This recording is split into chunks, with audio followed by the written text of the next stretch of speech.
Antes de orarmos, nós vamos cantar mais um hino que tem 1 minuto e 20 só. Mas é que para você, neste instante, entregue o seu coração totalmente a Deus e pense na letra dessa música.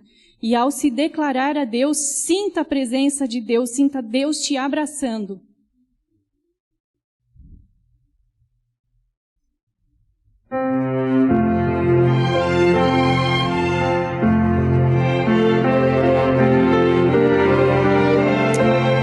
Feche seus olhos para que você não veja ninguém e ninguém te veja. E se declare a Deus. Diga o quanto você ama esse nosso Deus.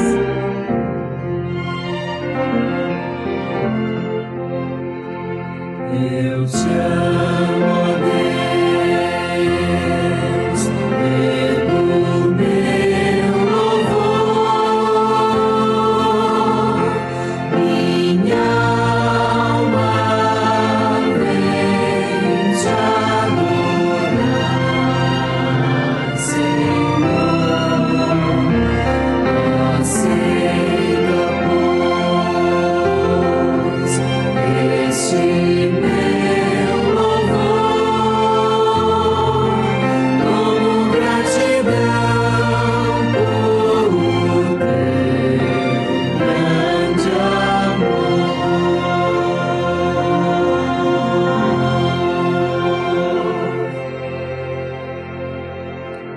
ajoelhar na presença de Deus e falar com Ele.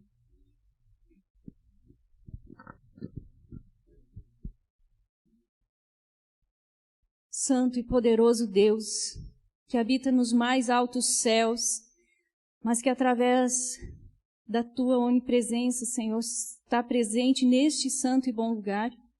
E especialmente, Senhor Deus, o Senhor habita em cada um de nós. Obrigado, Deus, por essa forma tão milagrosa, extraordinária de se fazer presente em nossa vida, em espírito e em verdade. Pai, aqui estamos de joelhos, rendidos aos Teus pés, reconhecendo que somos pó, não somos nada sem a Tua presença em nós, Senhor. Pedimos perdão pelos nossos pecados, Senhor Deus, eu peço perdão pelos meus pecados. A igreja pede perdão, Senhor, pelos seus pecados, ó Pai. Por favor, perdoa-nos como Teu povo. Aceita, Senhor Deus, o nosso pedido de perdão. Tem misericórdia de nós, Senhor Deus. Salva-nos para o Teu reino, Pai. Abençoa-nos como igreja, Senhor Deus, para que possamos verdadeiramente sermos luz neste mundo e sal na terra, Senhor. Envia Teu Espírito Santo de uma forma agora poderosa sobre mim, Senhor, que eu não fale de mim mesma, mas que eu seja poderosamente usada por Ti, porque eu não tenho nada para falar de mim mesma, Senhor Deus. Minha mente e meu conhecimento são falhos, Senhor Deus, são fracos e cheios, Senhor Deus, de ambição humana, e eu nesse instante lanço tudo aos Teus pés, Senhor, negando a mim mesmo, Senhor Deus, e me colocando como objeto em Tuas mãos, um instrumento que pode ser usado para ser Tua voz agora, nesse instante, Pai. Por isso, perdoa-me mais uma vez, porque não sou digna, Senhor Deus. Mas aceitei, Senhor, estar aqui representando o Teu lugar diante da Tua igreja.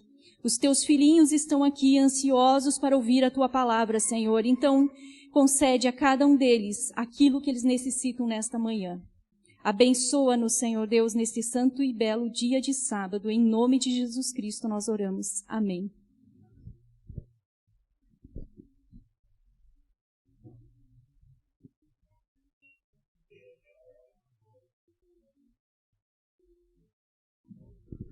Eu hoje tenho um sério problema com essa minha pregação, porque tem muitas passagens bíblicas e eu não consigo ficar presa ao papel.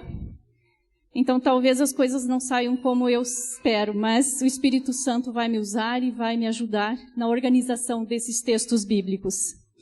Eu poderia perguntar a você como você está, como você se sente nesta manhã. Alguns poderiam dizer que estão bem, outros nem tanto. E tem alguns entre nós que poderiam dizer, eu não sei como eu estou. Sabe que é normal o ser humano não saber nem o que está sentindo? Às vezes nós nem sabemos se estamos bem ou se estamos tão ruim assim. Mas uma coisa eu tenho certeza e quero te dizer. Você não sairá do jeito que chegou na presença do nosso Deus. Porque Ele sabe como você está e o que você precisa ouvir nessa manhã. E você sairá daqui cheio do amor e do poder de Deus. O nome deste sermão é Quantas histórias fazem uma história? Se você olhar para a sua vida, você vai perceber que a sua vida não é feita só de uma história. Quantas pessoas passam pela sua vida? Você participa da vida de quantas pessoas? Você influencia pessoas e pessoas influenciam você, e a sua vida, ela é costurada por várias histórias. Até que um dia chegue ao final dela e você tenha uma história com muitas histórias. A Bíblia, ela é isso. Ela é uma história composta com muitas histórias. E o resumo desta história aqui, a história maior da Bíblia, é o amor de Deus pela humanidade. Aqui dentro deste livro sagrado está relatado o quanto Deus ama a humanidade, a ponto de dar o seu Filho unigênito para que viesse e sofresse morte de cruz para nos libertar dos nossos pecados, para nos resgatar das mãos do diabo e para que nós fôssemos de novo chamados filhos de Deus. E dentro desta história de amor de Deus para com a humanidade está a sua história. Ao findar o livro do Apocalipse, aqui dentro está a nossa história. Esse livro não vai ser fechado, ele não será selado, sem que a sua história seja selada nela. Jesus Cristo orou por cada um de nós antes de subir ao céu. Ele falou claramente: Pai, eu não peço por estes que me veem, mas por aqueles que irão crer em mim, sem nunca ter me visto. Jesus Cristo orou por nós. Você já parou para pensar quão grande é isso? O próprio Deus aqui na terra orando por mim, por você. E na mente de Cristo, todos os nossos rostos naquele instante passaram na visão de Cristo. Quando Ele orou, eu oro não por estes que me veem, mas por aqueles que vão crer em mim. Você estava na memória de Jesus Cristo aquele dia. E as histórias contadas na Bíblia, elas têm várias histórias dentro delas. E isso faz com que, ao longo dos séculos, as histórias da Bíblia vão tendo novas versões. E no tempo que nós vivemos, podemos dizer assim, uma história pregada, eu vou tirar como exemplo a história do filho pródigo. Quantas versões desta história você já ouviu ser pregado aqui na frente? No mínimo, umas 5 versões. Para quem é mais antigo na igreja, deve ter ouvido até umas 10 versões da história do filho pródigo. Há quem foque no personagem o filho pródigo. E dali extrai a maior lição. Mas tem quem foque no pai do filho pródigo, que representa o nosso Pai Celestial, e dali tire a lição.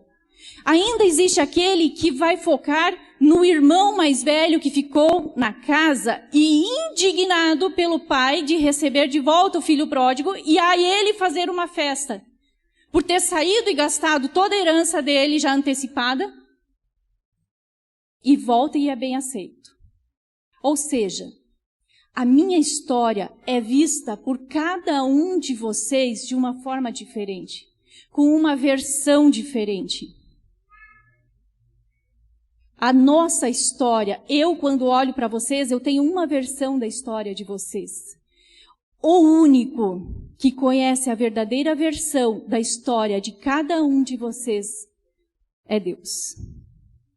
Por isso que o julgamento, o juízo a respeito de cada um de vocês não é jurisdição humana, não é jurisdição minha, não é sua fazer o julgamento de seu irmão.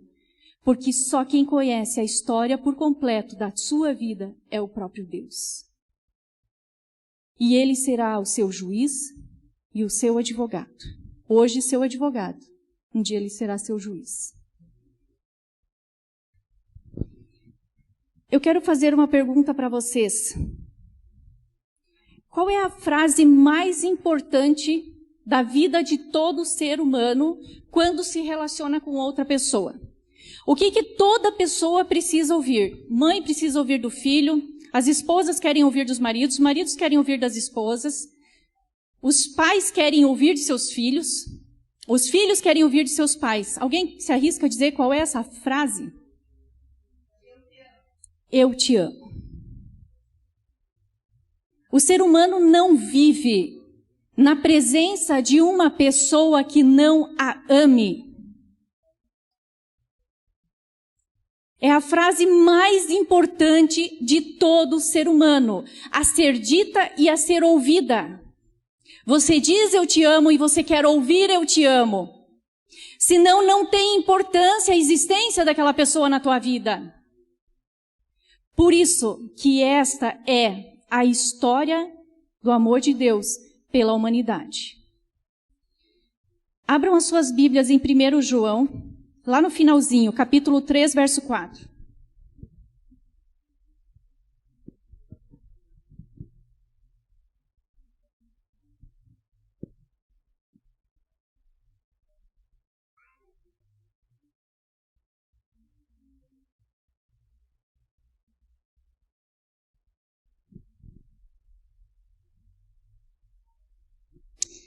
Primeiro João, capítulo 3, verso 4, diz assim: todo aquele que pratica o pecado também transgride a lei, porque o pecado é a transgressão da lei.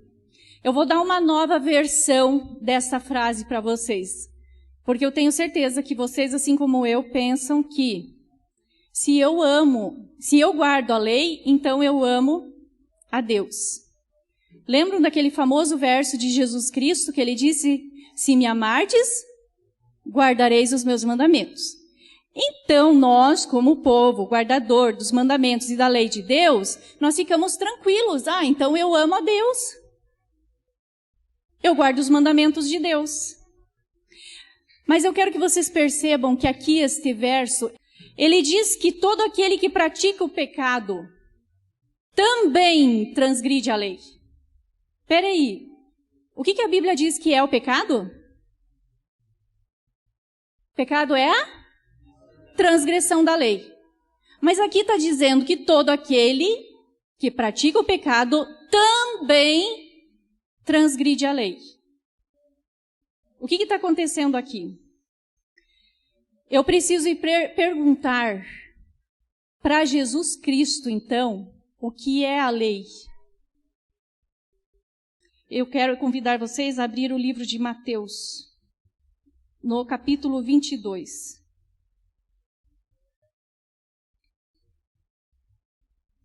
Mateus 22.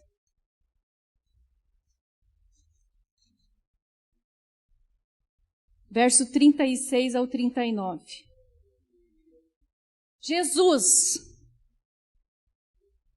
qual é o grande mandamento da lei? Respondeu Jesus: amarás o Senhor teu Deus de todo o coração, de toda a tua alma, de todo o teu entendimento. Este é o grande e primeiro mandamento. O segundo, semelhante a este, amarás o teu próximo como a ti mesmo. Respondendo, o que é aquele pecado? Lá em 1 João, capítulo 4, verso 3.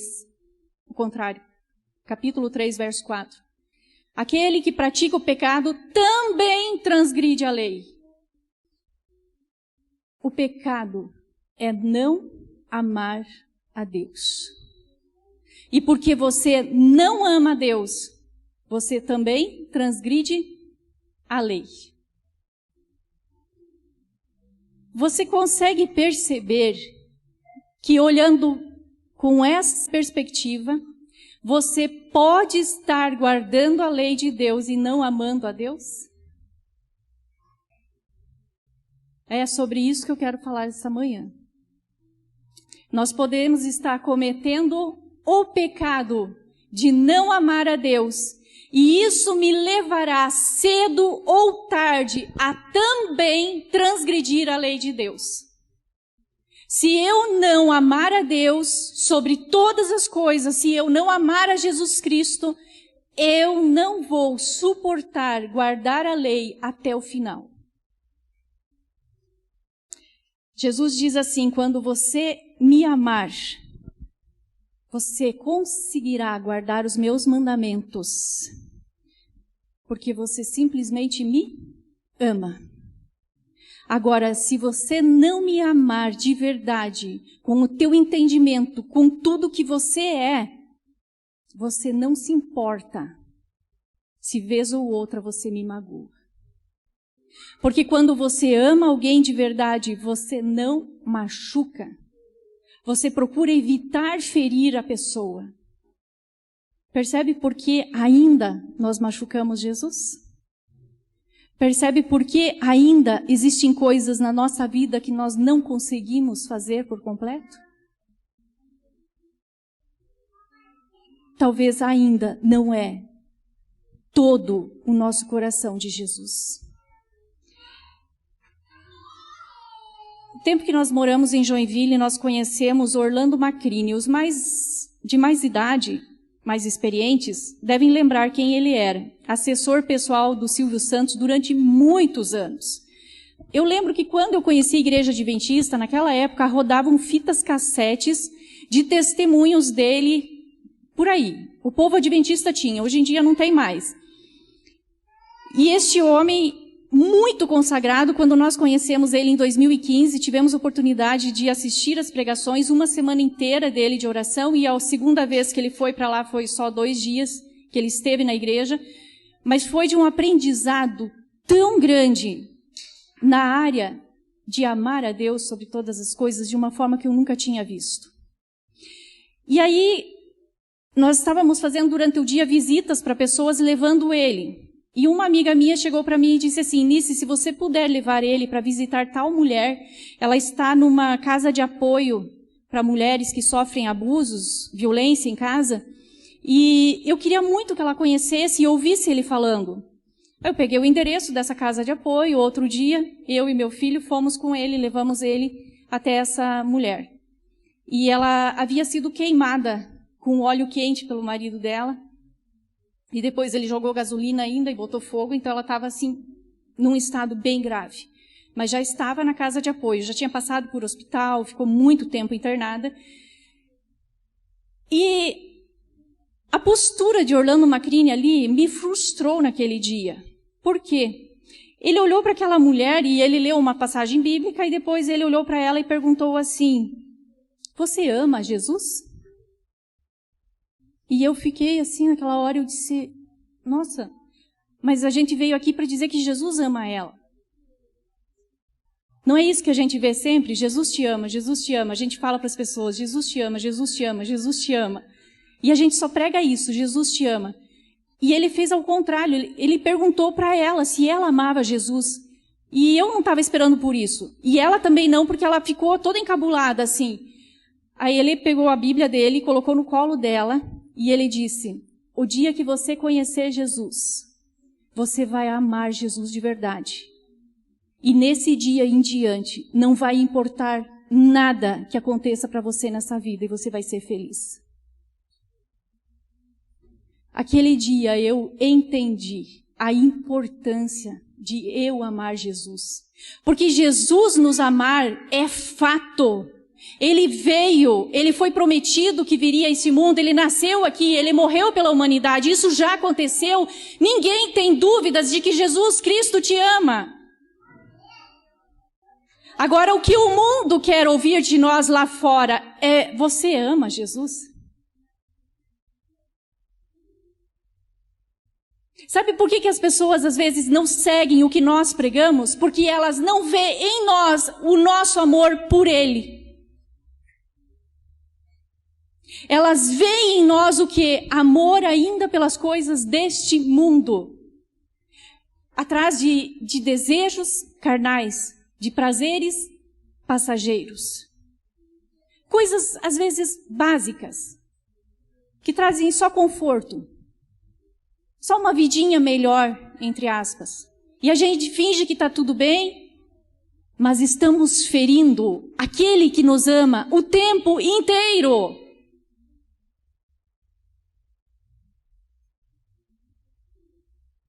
Eu quero falar um pouquinho sobre Pedro. Abram a Bíblia de vocês agora no livro de João. João, capítulo 13, 36. Jesus estava quase se despedindo já dos discípulos e Pedro perguntou, verso 36, Senhor, para onde vais? E olha que triste a resposta de Jesus para Pedro. Para onde vou, não podes me seguir agora. Aqui era Pedro se despedindo da pessoa que ele mais amava no mundo. Pedro tinha deixado tudo para trás para seguir a Jesus Cristo e durante 3 anos ele não saiu do lado de Jesus Cristo porque ele amava Jesus Cristo, porque ele entendeu que Jesus Cristo era tudo. E agora Jesus diz para ele, para onde eu estou indo, Pedro, você não pode ir comigo. E o coração de Pedro se turbou, se tornou escuro. A tristeza tomou conta do coração de Pedro, porque se alguém aqui já passou pela experiência de se despedir de um ente querido no leito da morte, vai entender Pedro nesse instante. Era a última fala de Jesus para Pedro. E aí Jesus, no capítulo 14, diz assim para Pedro, não se turbe o vosso coração, Pedro.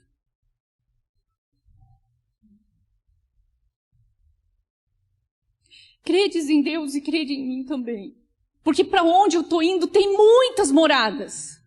E quando eu for e completar tudo que precisa ser completado, e quando a obra for completa na tua vida, eu voltarei para que onde eu estiver, estejais vós também.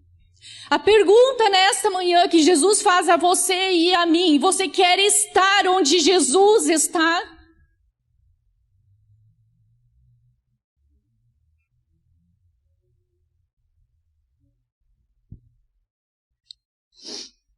O que o mundo precisa saber é que aquele que guarda a lei ama a Jesus Cristo tanto que se importa de não transgredir a lei. E é isso que vai fazer com que os outros queiram esse amor dentro deles. O que a humanidade toda busca nos finais de histórias de romance? Um final? Porque um casal que se ama vai ficar junto. O que o mundo está esperando de ver da igreja de Cristo, a noiva de Cristo, e no final, a igreja ficará com o noivo. E eles só vão se juntar a essa noiva se eles perceberem que esta noiva está se aprontando para o encontro com seu noivo. E essa noiva, individualmente, quando andamos pela cidade, eu sozinha, lá sou a noiva de Cristo. E o mundo precisa ver em mim essa paixão, esse amor pela cruz, a salvação que chegou a mim. Eles precisam ver que isso é fantástico, que não há nada mais incrível do que isso. E eles olham pra gente e eles precisam olhar pra gente e dizer, eu quero viver isso que você está vivendo. Porque isso é fora do normal, porque eu quero um final feliz. E o que o mundo está vendo na noiva de Cristo?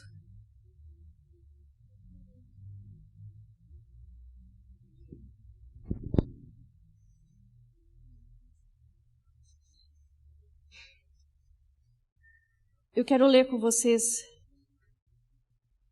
Mateus 19. Voltem para o livro de Mateus.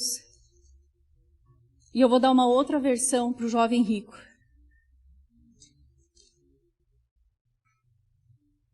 Eu tenho certeza que essa versão você nunca ouviu a respeito da história do jovem rico.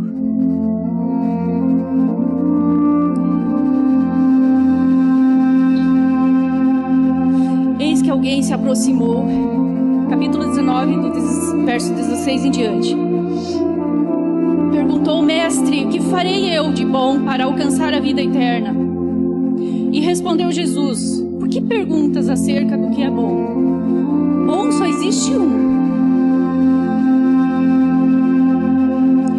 Se queres, porém, entrar na vida, guarda os mandamentos. E ele perguntou: quais? E respondeu Jesus: não matar, não roubar, não adulterar, não dar falso testemunho, honra teu pai e tua mãe, ama o teu próximo como a ti mesmo. E replicou o jovem: Senhor, eu tenho feito isso tudo, não me falta nada disso.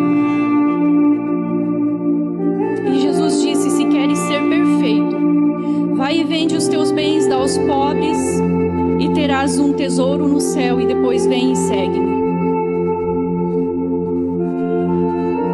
Eu sei que você está pensando nas versões que você já ouviu a respeito dessa história. Que o problema do jovem era o dinheiro. Que o problema do jovem era o amor ao mundo. Que o problema do jovem não estava em guardar a lei de Deus. Ele era bom nisso, desde a sua infância. O problema do jovem é que ele não amava Jesus. Ele estava de frente do Salvador. Ele olhou nos olhos do Salvador. E nem a presença de Cristo fez ele amar a Jesus. Quando você se encontrar com Jesus e olhar aquele olhar dele, aquele olhar penetrante que você sabe: meu Deus, tem misericórdia de mim, porque agora ele lê tudo como um raio-x. Ele escaneia o teu corpo. E ele sabe tudo de você. E no fim, quando aquele scanner dos olhos de Jesus vai subindo e vai voltando para você, você vai vendo aquele olhar, não te condena. E você vai dizer: meu Deus, ele podia me condenar, porque ele sabe mais do que eu, quem eu sou. E ele não vai me condenar. E ele vai te olhar e ele vai te abrir um sorriso.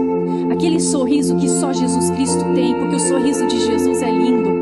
Jesus é lindo. Jesus é incrível. E aquele sorriso de Jesus de aceitação, de amor, vai fazer você, em questão de segundos, ver que tudo que você tem nesta vida não é nada se você não tiver Jesus com você.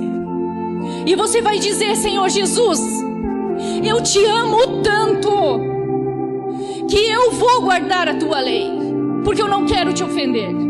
Eu não quero que esses teus lindos olhos que me olham e não me condenam possam se alegrar comigo. Sabe, uma vez, todos aqueles que já tiveram filhos adolescentes passando por essa idade mais rebelde, a gente ouve coisas que a gente nunca esperava ouvir. E uma vez eu, num momento de conversa intensa com meu filho a respeito do céu e inferno, eu disse: filho, como será eu chegar no céu? Eu vou te procurar. Eu não consigo me ver no céu sem você. E aquele dia, por mais doído que foi ouvir aquilo dele, eu sei que foi Deus que fez eu ouvir aquilo. Ele olhou para mim e disse assim: então não vá também. Rebeldia de um adolescente bem rebelde. Naquele instante eu parei imediatamente, e foi a velocidade dos meus pensamentos, é uma coisa incrível. De pronto eu pensei assim: meu Deus, eu amo essa criatura mais do que tudo nessa vida. Eu daria a minha vida pelo meu filho. Mas não, eu não vou deixar de ir para o céu para conhecer o meu Jesus. Se o meu filho decidir se perder, eu vou para o céu. Eu sinto muito, eu disse: meu filho, eu te amo muito, mas eu não te amo mais do que a Cristo. E se você quiser uma eternidade com a sua mãe, você terá que ir para o céu também.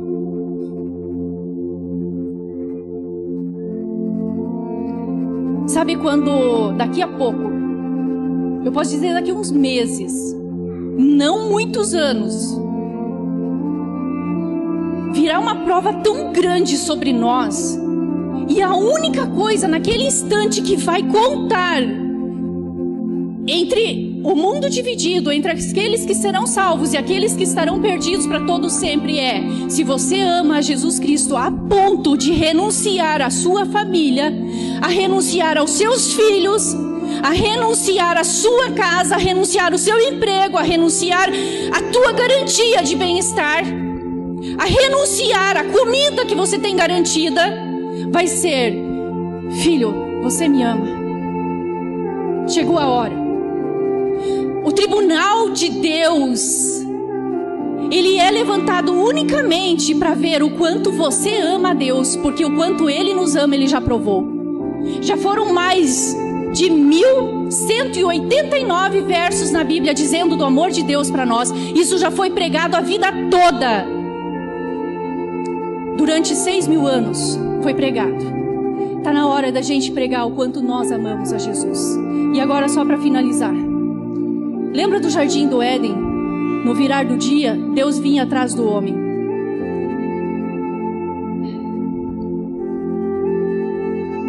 Voltem para João 19, livro de João, e nós vamos finalizar.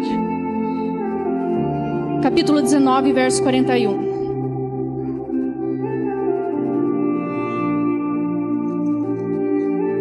Deus procurando o ser humano no jardim do Éden. Verso 19, capítulo 19 de João, verso 41 diz: no lugar onde Jesus fora crucificado, havia um jardim, e neste um sepulcro novo, no qual ninguém tinha sido ainda posto. Ali, pois, por causa da preparação dos judeus e por estar perto do túmulo, depositaram o corpo de Jesus. Capítulo 20, versos 14 e 15. Dito isto, voltou-se para trás e viu Jesus em pé, aqui a Maria, perguntando: onde colocar o meu mestre? Mas não reconheceu que era Jesus. Perguntou-lhe Jesus: mulher, por que choras? A quem procuras? E ela, supondo ser o jardineiro, respondeu: Senhor, se tu o tirastes, dize-me onde o pusestes, e eu o levarei comigo. E disse Jesus: Maria. E ela, voltando-se, disse em hebraico: Rabone, que quer dizer mestre. No jardim do Éden, Deus procurava o ser humano, corria atrás da humanidade que se desviou dos seus caminhos. No jardim do sepulcro, Jesus agora é procurado. A humanidade agora procura onde está Jesus Cristo. E isso precisa acontecer na minha e na tua vida. Jesus já te procurou. Jesus já te encontrou. Jesus já se revelou para você. E agora está na sua hora, está na sua vez de dizer: mestre, aonde você está? Porque eu não vivo mais sem você. Nessa manhã, o chamado de Deus para você é que você reflita se você está guardando a lei de Deus só por formalidade, ou se você está guardando a lei de Deus porque você é incapaz de imaginar viver longe de Jesus Cristo, porque senão não vale nada. Que Deus tenha misericórdia de nós. E aquele que ainda não tiver este amor irresistível, este amor com paixão por Jesus Cristo, peça a Ele. Lá no silêncio do seu quarto, do lado da sua cama, de joelhos, diga: Senhor, eu ainda não te amo como eu preciso te amar. Eu preciso te amar a ponto de deixar todos para trás e seguir o Mestre. Eu convido você a se colocar de joelhos agora comigo e vamos pedir isso ao nosso Deus. Senhor Jesus, tem misericórdia, Senhor. Abraça-nos bem forte nesse instante, por favor. Enche o nosso coração, Senhor Deus, do teu amor por nós. Esse amor irresistível. Mas, Senhor Deus, como nós somos tolos e muitas vezes te magoamos, te ofendemos, porque o nosso amor por ti ainda é tão fraco, Senhor. Ajuda-nos a resistir, Senhor Deus, qualquer batalha, qualquer luta nessa vida, mas que o nosso amor por Ti, Senhor Deus, seja sobre todas as coisas. Seja acima da nossa família, acima da nossa casa, acima dos nossos filhos, acima do nosso próprio eu, acima dos nossos desejos. Senhor Jesus, seja tudo em nós, seja tudo para nós. Seja, Senhor, o nosso amado. Seja, Senhor Deus, aquele a quem nós mais desejamos encontrar um dia no céu. Que essa seja a nossa motivação, Senhor. Que nós não estejamos somente fugindo do inferno, Pai. Que não estejamos guardando a Tua lei somente para não sermos queimados no final, Senhor.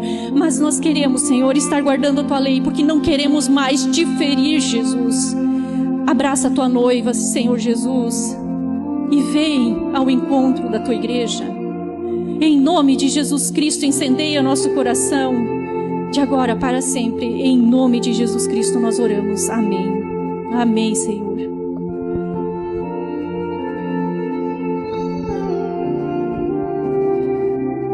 Que vocês sigam na presença de Deus e desse Mestre amável, que ama tanto a cada um de vocês, e que diante de todas as batalhas que ainda possam vir, Jesus Cristo seja o único da sua vida, aquele que merece toda a tua atenção, todo o teu entendimento, toda a tua sabedoria seja sobre a vida de Jesus Cristo. Amém.